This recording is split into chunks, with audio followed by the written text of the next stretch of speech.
Hello and salut, everybody.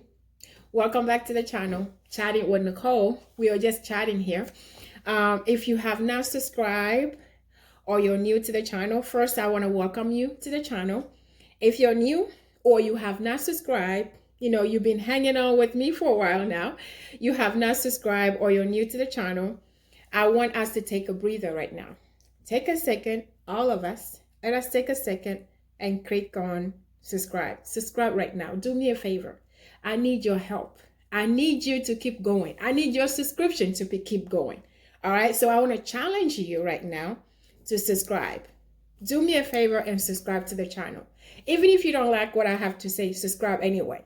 Just because it's Nicole. Just because I ask you. So can you do that for me? All right. I want to trust that you did just that. So we want to talk about election fraud today on this video. I'm going to talk about something else today.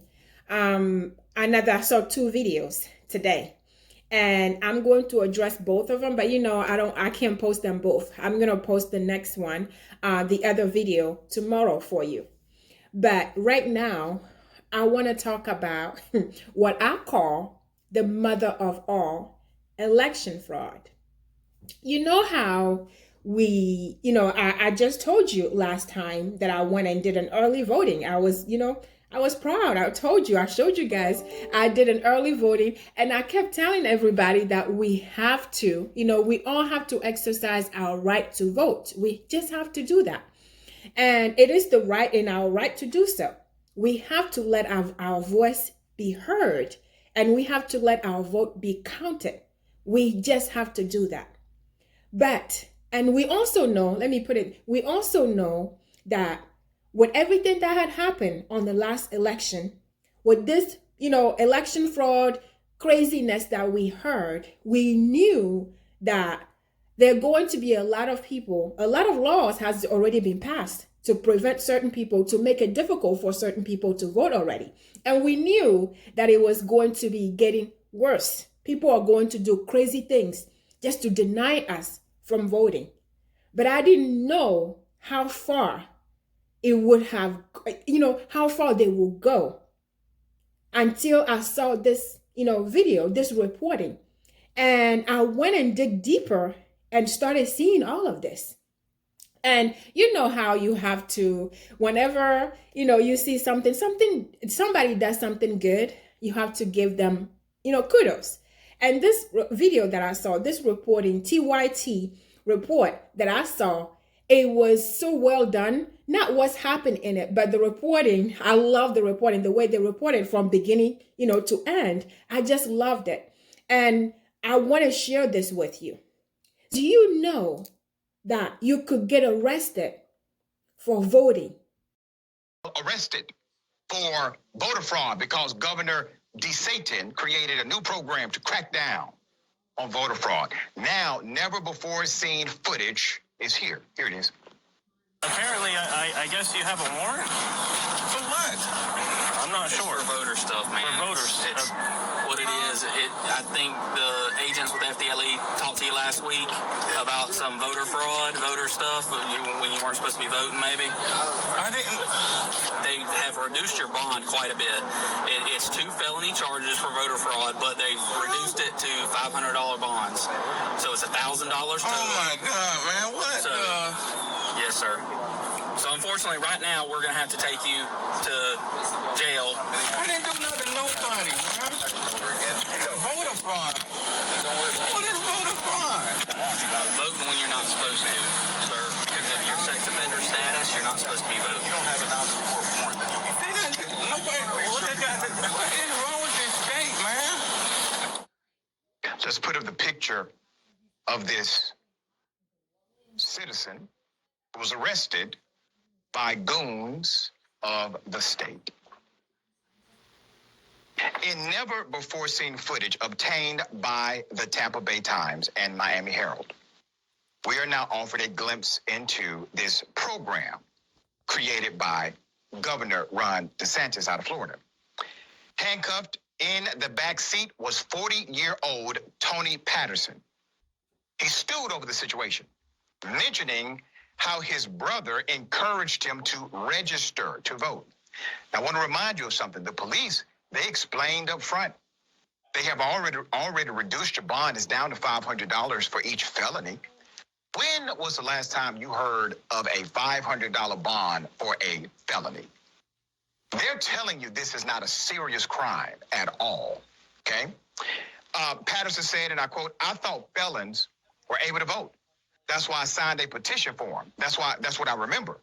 Why would you let me vote if I wasn't able to vote?" Boom. Exactly. Because they have the technology to check it on the front end. DeSantis has decided to only allow the check on the back end. Why, young brother? Because they wanted to have the scene they just did. Not for you, but to intimidate black folk all across Florida from participating and voting. Now, in other places, like Georgia, for example, if you have a felony conviction on your record, you can still vote. You don't have to even get it restored unless it was a crime of moral turpitude. If you have a felony outside of a moral turpitude classification, once you serve your sentence, once you pay your fee, and you no longer have parole, you can actually vote again in many states. So it can get confusing. There's more. As reported by the Tampa Bay Times, body-worn camera recorded by local police captured the confusion and outrage of Hillsborough County residents who found themselves in handcuffs for casting a ballot following investigations by Governor Ron DeSantis' new Office of Election Crimes and Security. There's more. August 18th, 18 arrests, all right? August 18th, you got 18 arrests conducted hours before Governor DeSantis called a news conference to tout his crackdown on alleged voter fraud. They were carried out by state police, accompanied by local law enforcement. Of the 19 people arrested, 12 were registered Democrats, and at least 13, maybe more, were black. That's according to the investigation. Let's put up this other picture. 55-year-old Ramona Oliver was about to leave for work when police walked up and told her they had a warrant for her arrest. She's just going to work. They got a warrant. She got to go to jail now. Let's go to the video. So take a picture and bring it back, please. Oh my God. So, ultimately, ma'am, you have a warrant? Okay. The warrants. Listen, hold on, listen. I know you caught off guard. I understand. Right? So you have a warrant. It's for voter fraud. Okay. Hear me out. It's an ROR. You know what an ROR is? Oh my God. You go in, you get booked, and then they're going to release you from booking. But you have a warrant. And it's from FPLE, okay? Okay. All right? So I know you're caught off guard, but unfortunately that's how this stuff works, okay? I'm like, voter fraud. I voted, but I ain't commit no fraud. Well, so that's the thing. I don't know exactly what happened with it, but you do have a warrant. That's what it's for. Let me once again break down the silliness of it all. An ROR is known as a signature bond, which means the penalty is so light and the charge is so light, they're not going to require a bond, and they already know it. So before you get to the jail, they have already determined this is some BS. You don't need to be in this court system. We're not worried about you coming back to court. We are allowing you to signature yourself out of the arrest. Once again, these are felonies that these individuals are being charged with. And even if they beat the felonies, those charges will stay on their record until additional action is taken. Let's put up a picture again. Miss Oliver served 18 years in prison on a second-degree murder charge and registered to vote February 14, 2020. She did a time. Months later, she completed another registration form to update her address. And by the way, she was told this is how it was done. After brief eligibility checks by the Department of State, which reports to DeSantis and is responsible for curating all of the ineligible voters according to their verbiage, she was given a voter ID card both times. Both times, she got a voter ID card. Oliver was not removed from the rolls until March 30th of this year. So let me go ahead and make a different argument here. Now you're engaged in either contributory negligence by the state, or if you're claiming that this was a crime, that means the state has become a co-conspirator in the criminal activity. That's what this means. There's more. Oliver and 19 others are facing up to 5 years in prison because of this ridiculous program created by DeSantis to do primarily what you just saw, scare people into not voting. All right? They are accused of violating a state law that doesn't allow people convicted of murder or felony sex offenses to automatically be able to vote after they complete their sentence. A 2018 state constitutional amendment that restored the right to vote to many felons excluded this group. However, the information did not permeate. They put no emphasis on the education of who could qualify, who would not. Okay? But as the video further supports, the amendment and subsequent actions by state lawmakers caused mass confusion about who was eligible. And the state's voter registration forms offer no clarity at all. They only require a potential voter to swear under penalty of perjury that they are not a felon, or if they are, that their rights have been restored. The forms do not clarify that those with murder convictions don't get automatic restoration of their rights. All right, we got another one. Let's go to 49-year-old Nathan Hart. Here's the video. No one ever really explained all that much to me. I told the guys when they came out here that I was at the driver's license. Yeah. The guy there asked me, he says, hey, can you vote? He says, hey, are you registered to vote? No, I'm just a big felon. I'm pretty sure I can. He goes, well, are you still on probation? I said, no. I got off probation like a month ago. He goes, well, then you can probably vote. Hey, just fill out the form, and if you can vote, then they'll let you give you a card. You can't vote, then you won't. I'm like, all right. He says, well, just fill out the form, and if they let you vote, then you can. If you don't, then you can't. And there's your defense. You know what I'm saying? That sounds like a loophole to me. How sad is this? How sad is this? And it's just the tip of the iceberg. We don't have all the videos. We don't have all of the arrests. We don't even have all of the data, but we have some of it.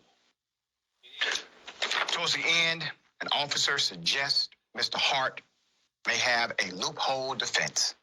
The officer was correct in one way, okay? State law says that a voter has to willfully commit the crime. A hurdle that has forced some prosecutors not to charge ineligible voters. So what does this mean practically? You have to prove what's called mens rea, the criminal intent. In other words, it can't be a mistake. It cannot be an effort of good faith. You cannot be operating under bad advice and still be a criminal in this regard. Only if you knew that you should not have been registering or you should not have been voting, you knew it and you decided to do it as a criminal conduct issue. That's not the case with any of these charges. All right. Meanwhile, DeSantis only granting voting exemptions for Republican counties. Last Thursday, the governor of Florida, DeSantis, signed an executive order extending early voting days and allowing voters to send mail-in ballots from addresses not listed in their voting records. It also suspends some of the requirements for poll workers.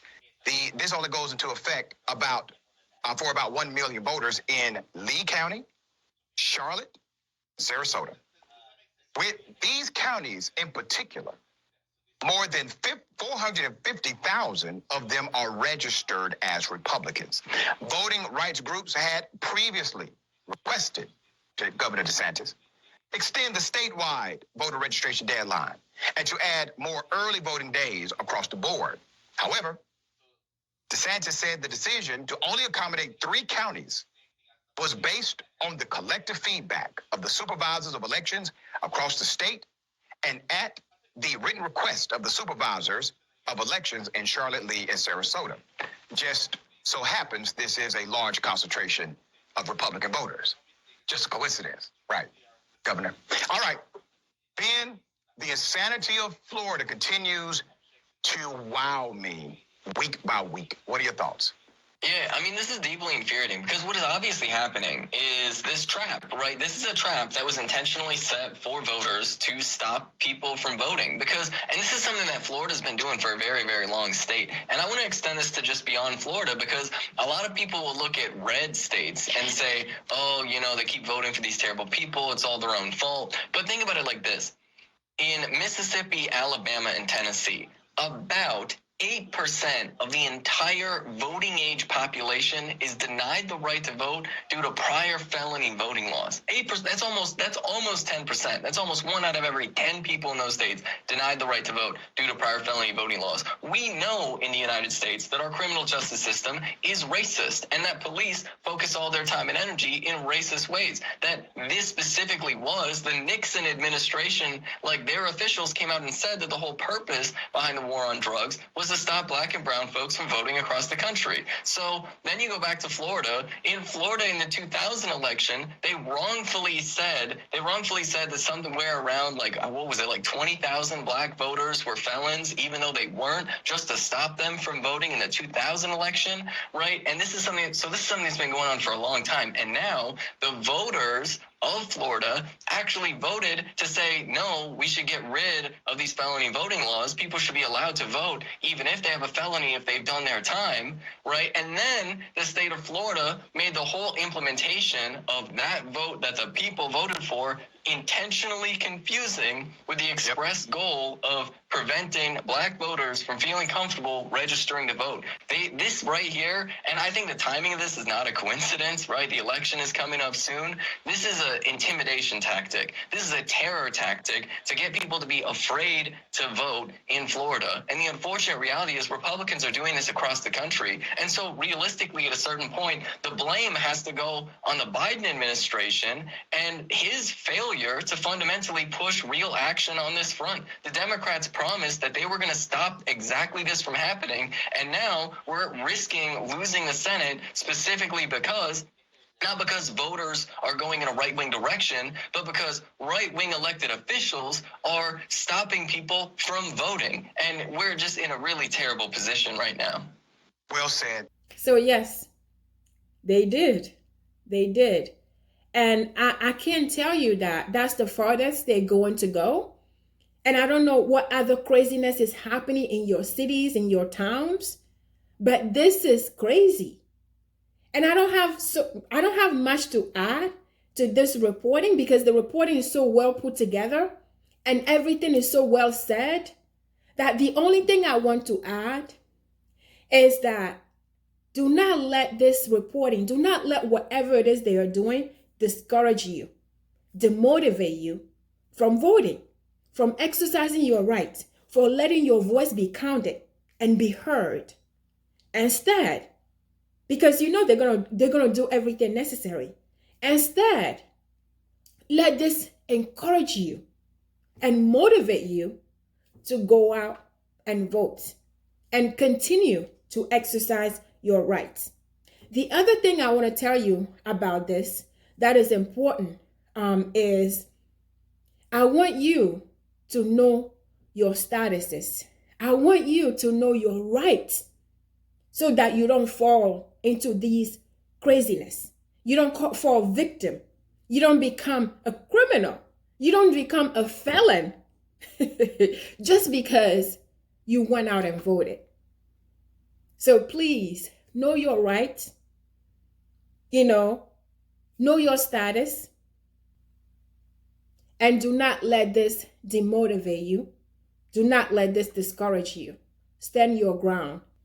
So stay safe and blessed, and I'll see you next time you see me.